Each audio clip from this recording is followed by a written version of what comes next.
தோனியின் முடிவால் கரியரை முடித்த இர்ஃபான் பட்டான் என்ன நடந்தது இந்த வீடியோல பார்க்கலாம். ரீசெண்டா ஒரு பாட்காஸ்ட்ல இர்ஃபான் பட்டான் என்ன சொல்லியிருந்தாருன்னா 2009 நியூசிலாந்து டூருக்கு அப்புறமா என்ன டீம்ல இருந்து டிராப் பண்ணிட்டாங்க.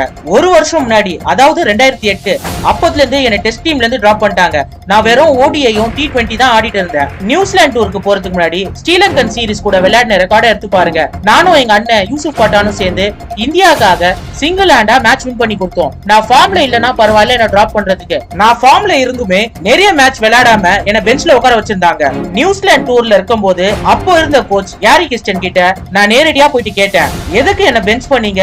என்னோட போலிங்ல இல்ல பேட்டிங்ல ஏதாவது நான் இம்ப்ரூவ்மெண்ட் பண்ண வேண்டியது இருக்கா? ஏதாவது இருந்தா சொல்லுங்க அப்படின்னு சொல்லி கேட்கும்போது பிளேயிங் 11 சூஸ் பண்ற டிசிஷன் என்கிட்ட இல்ல. அதோட அவர் போயிட்டாரு கிளம்பி.